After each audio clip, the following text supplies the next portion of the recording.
Good morning. I am at the National Ability Center in Park City, Utah, and I'm super excited. It's about 7 a.m. I have a 7:30 tour with Brian, one of the lead administrators. So this is fantastic. This is the sole purpose of this whole trip, is to make it up here and see what this is all about. This is basically anything and any type of sport you want to do. It's adaptive and mobility assisted and all of that stuff, so that anybody with a disability or a mobility need or assistance, that kind of thing, are able to participate. And this is so exciting.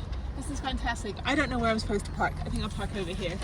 So I've been following the National Ability Center on Instagram, and there's a number of influencers that I also follow who have come up here.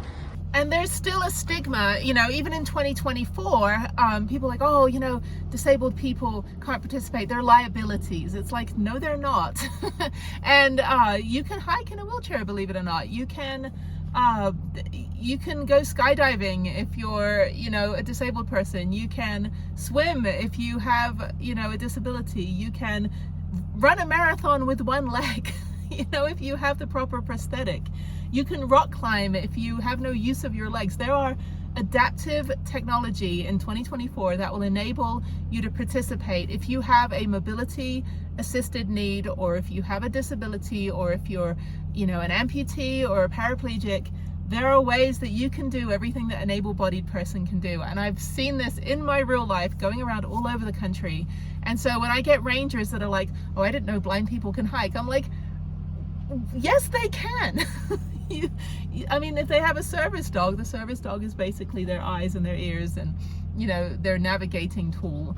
But anyway, so I'm super excited. I'm going to do this tour at 7:30, and I'm going to meet with Brian. And this is the whole purpose of this trip, is basically to come up to Park City and check out the National Ability Center. So I'm super, super excited.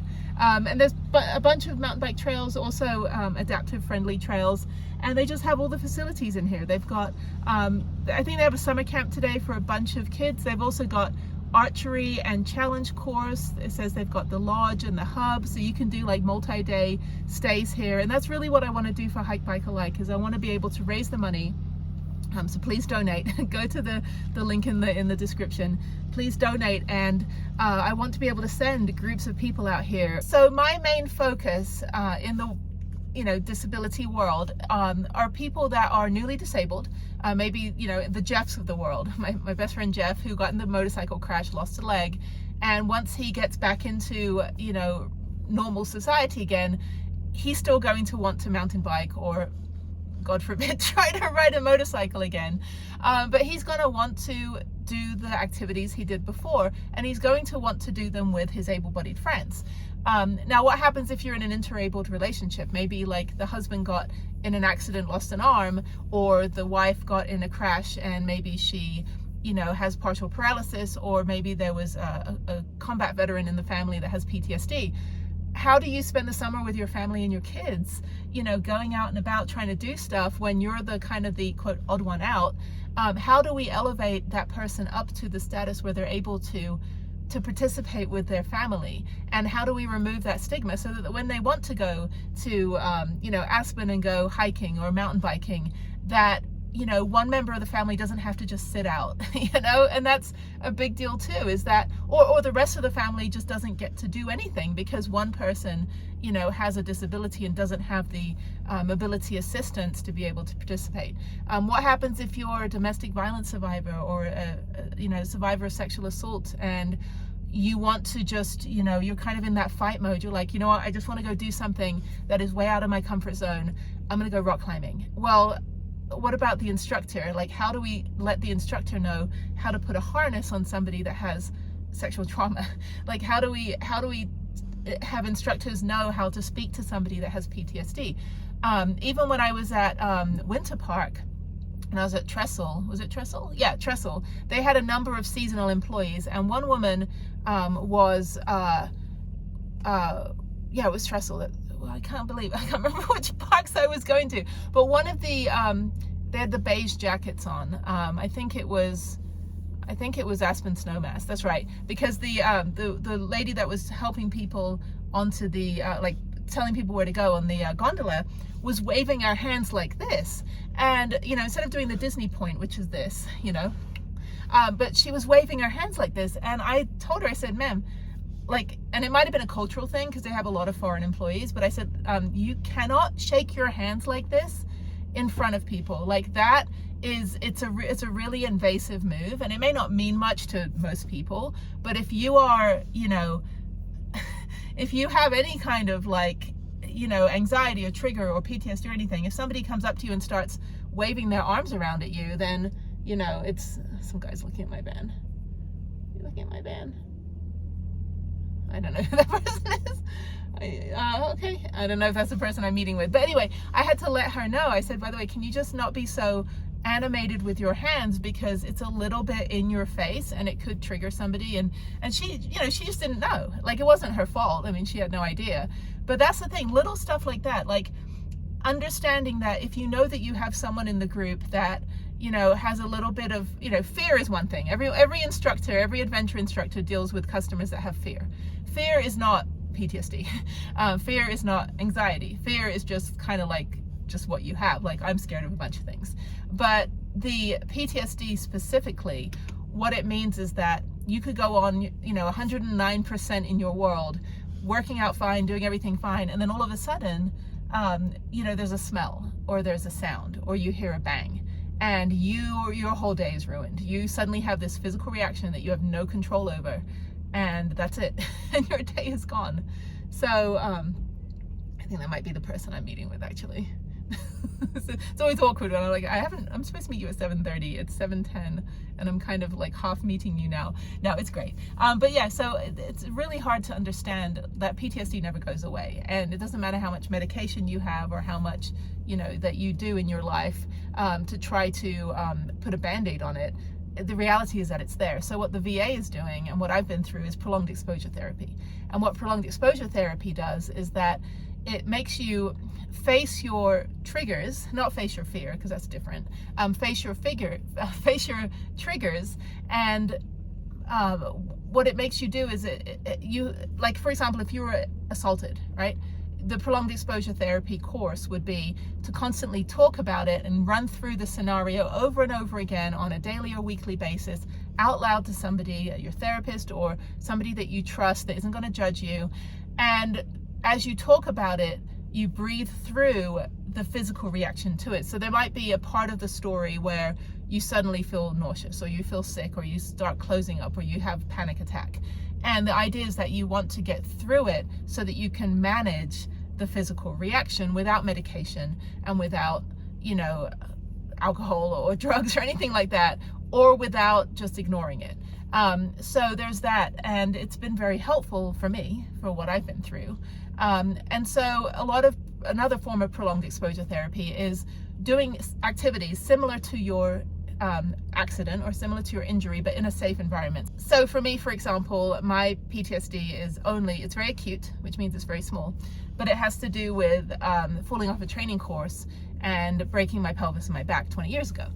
And I didn't know until 5 years ago that I had PTSD for being up high and harnessed. And I was rock climbing in Oklahoma City, and I got up to the very top of the silo, where I was inside a grain silo, rock climbing 72 feet up. And I got to the top, and I was on an order belay, and I was harnessed, and I thought that, oh, this is fine, you know, I've done adventure courses before, things like this. And I suddenly froze, and I couldn't breathe, and I'm freaking out. I couldn't even scream because I was like having this weird physical reaction, and they had to come up and get me. They brought me back down, and I'm like, what the hell is happening? What is happening to me? I thought I was having a heart attack. And I calmed down, and then I called the VA the next day, and I said, you know, something really bad happened, and I don't understand what happened. I think I was having a heart attack, you know. So I was, you know, I know I wasn't having a heart attack because I didn't have the pain in my left arm and all that stuff. But they put me through to mental health, and of course I'm like, oh, I'm not, you know, I don't have any mental health issues, and which I don't. I just have the PTSD. And they said, yeah, you know, let's put you through the evaluation. You might have PTSD from your trauma of falling off your training course. And so I was like, well, that's bizarre. Why would I have that? That happened like 15 years ago. So I went through the very extensive PTSD, like all of the, like all of the evaluations and the questionnaires. So when I see people that go like, oh, I have PTSD from COVID, or I'm like, no, like that's really, it's kind of a slap in the face to people that actually do have that trauma, that actually have gone through the extensive evaluations. They call it CPTSD. It's kind of like the self-diagnosis version, but unless you've actually gone through the diagnosis and been diagnosed, like just using that as kind of like your safety label, it's a little bit offensive to people that actually have to live with it every day. You know, it's probably something else, like, you know, like you probably just have anxiety, or you have, you know, a bad day or something. You know, I mean, you may have PTSD, but unless you go through the actual protocol to figure out if you do, just going around like, you know, it's like saying, oh, I'm, you know, I've got all this stuff. It's like, it's kind of trendy now to like say that people have, you know, it's okay not to be okay. Like, I don't know, it's a millennial thing, but it's very frustrating for people that have to live with it, because it dilutes the actual reality of those that are living with trauma and that are living with PTSD. And the same with disabilities. Like it dilutes the message and the need of those that actually need a voice and need to have assistance. So I went through that for about 3 months. It was a very, very extensive evaluation. And then at the end of it, they said, okay, well, you don't have bipolar, you don't have anxiety, you don't have depression, you do have PTSD. And the PTSD has to do specifically with that one incident of falling off training course. And I was like, well, crap, what do I do about this? And they said, well, we will go through, you know, a regimen of therapy. You know, if you want to talk to someone every week, we'll help you get through it, and we'll help you figure out how to deal with that fear. Now, would I ever encounter that fear again unless I do rock climbing, or I'm up high somewhere, or I'm on a ski lift, or I'm doing an adventure course? You know, I don't experience it whatsoever in my daily life until I'm doing some activity. So what do? I throw myself into that activity constantly. And I've really come to enjoy indoor rock climbing. I don't think I'm at the point of having somebody hold my rope for me. I'm not at the point of doing it outside, but I really do enjoy doing the indoor rock climbing, and it's become a new hobby. And it's a hobby that I'm able to do because I went through that therapy. So do you kind of see how it works? So places like the National Ability Center, not only do they help people get through like their emotional trauma from whatever caused their disability, or if they were born with a disability, like what causes their anxiety of having to live with that disability in an ableist world, but it also gives them the confidence and the tools and the technology to be able to participate. And that is why I'm doing what I'm doing. That is why I'm doing Hike Bike Alike, is because literally the name of my nonprofit is exactly what I'm doing. I want people to hike, I want people to bike, and I want people to be alike. It doesn't mean that we treat disabled people like everybody else. That is a no. It means that we identify that this person has a disability or a mobility assisted need, and we accommodate them.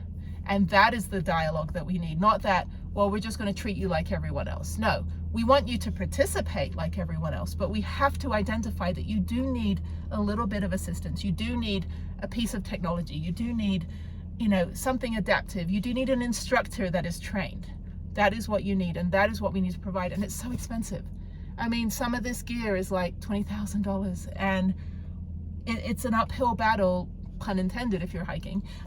But places like this exist, but not everybody can make it out here to Park City. So I want to be able to come here and see what they're doing, take these ideas, translate it to something on a local level, and eventually get people up here, but really do things kind of at the grassroots level as well, in places where they don't have these facilities. Because there's so many places in the country that are lacking, that all they need is a little bit extra money. You know, they need, the technology is there, you can just send it through Amazon, you know, but I want to see what they're doing. This is kind of like the place where it happens. So let me get my stuff. I'm going to go in, I'm going to meet with Brian. It's going to be fun. So super excited. I will see you guys later.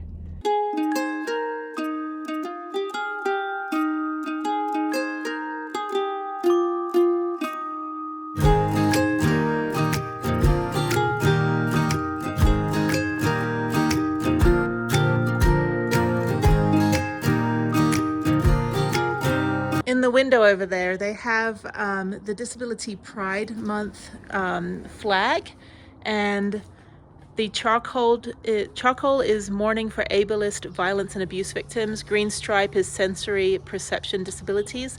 Blue stripe is psychiatric emotional disabilities. White stripe is invisible and undiagnosed disabilities. Gold stripe is neurodivergence. And red stripe is physical disabilities. So it's really cool. And then over here they have adaptive bike racks for your bicycle, if you have a trike or a quad bike or something like that. So that's a lot easier to put your bike into this and lock it up than trying to lift it up into a regular bike rack, obviously. If you're, wheelchair bound and you're in a trike or a quad bike. And there's piano. So this is a National Ability Center piano, Play Me, art pianos for all. And this is a big thing, like in train stations in London, for example, they'll have these pianos and people can just sit down and start playing. So you always get like the fake homeless guy that can play like Tchaikovsky or something, looks like, or somebody hobbles over pretending they don't know how to play and then they just start belting it out. It's fantastic. It's for the beaches as well. And then it locks into place. And I told them about this. I said, you guys got they've got these wheelchairs that have all these, fancy wheels on them. That is amazing. It's a little less independent if you're a wheelchair user that is used to pushing yourself. Right. We take them on our whitewater rafting trips down in Goa. Yeah. And just getting people around on the beach. That's because they have these at all the state parks in Texas on the beach, like Galveston State Park. They just have a whole bunch of them that you can use, and it's great. A roll-in shower room. All right, okay. So this is just a regular dorm? Just a dorm. Yeah. Yep. Pretty bare bones. We don't have TVs in here for a reason. It has an electronic medical bed. Oh, cool. That we can articulate.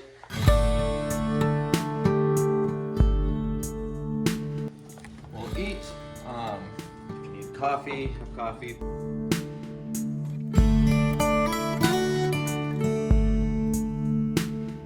One of them's a rock climbing wall. And then we can also just go up one of the posts. Okay.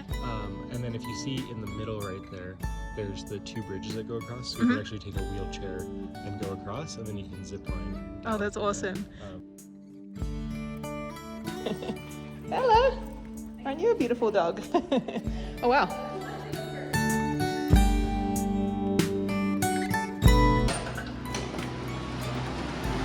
Oh, wow. Oh, this is awesome. Are you good with horses?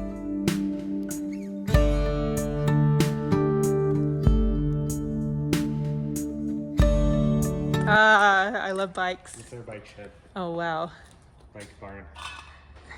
Whenever I travel with only one bike, I end up buying another bike. Yeah. Because I have two bike racks. So you have the e-bikes? Okay. And then so e-bikes, and we bought these ones this last year. Actually, these ones were donated to us, but the step through, so that if someone is missing a limb or has balance issues, then just being able to. And that's what people don't realize when they get these bikes. I'm like, they think these are women's bikes. Yep. That's how it used to be back in the day, that you Uh-huh. had the women's bike and the men's bike. And these are all our adaptive mountain bikes, and I would go out on a limb and say we have the largest adaptive mountain bike fleet, maybe in the world. I love and can you attach that to the adaptive? You can. Actually, that was one of our projects for one of our interns. She wanted to do a bike packing trip, and she rode one of these adaptive bikes. So we hooked it onto the back, and they were able to carry all their camping gear, and they went on a that's awesome. backpacking trip.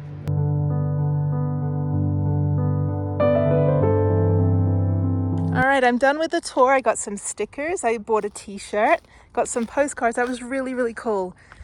Oh, that was so cool. So yeah, they're going to have about 60 kids arriving soon for the summer camp. So that's why I got here so early. But this is really great. And so there's another facility for the winter stuff. And then there's one more facility. But this is, I think it's 26 acres that was donated. And the family that donated it said that you have to do outdoor adventure. You can't build 100 hotels and do all this stuff. And there's something like 1,800 acres of public land surrounding it. So there's tons of bike trails, but I'm gonna go into Deer Valley and maybe I will go for a bike ride or maybe just do my hike. So thank you, appreciate it. I'm looking forward to raising money and sending people up here. So you can do a one-day activity, you can do, say for a week, you can do one activity, multiple activities. you can kind of design what you want to do. And yeah, they just basically take you out, and they do a lot of other stuff, like, you know, they'll do the rafting, and they'll do the what is it, the like the horse riding, and all different things, all different levels, and lots of different activities. So you kind of, like I said, design what you want to do, and it's all in a very safe space, in an adaptive space. The mountain bike room though, I'm just like overjoyed at how many adaptive bikes they have. That is amazing. Oh my god. And you can just come out and use like whatever ones you want, which I think is great. So okay, so I'm gonna head out. It's getting warm, so let me head out into Deer Valley and let's go for a hike. So yay, thank you, National Ability Center. Okay, so yeah, go to hikebikealike.com, check it out, tell your friends, donate some money so we can send people up here, and I appreciate all of you. Yay, and I got a cool sticker.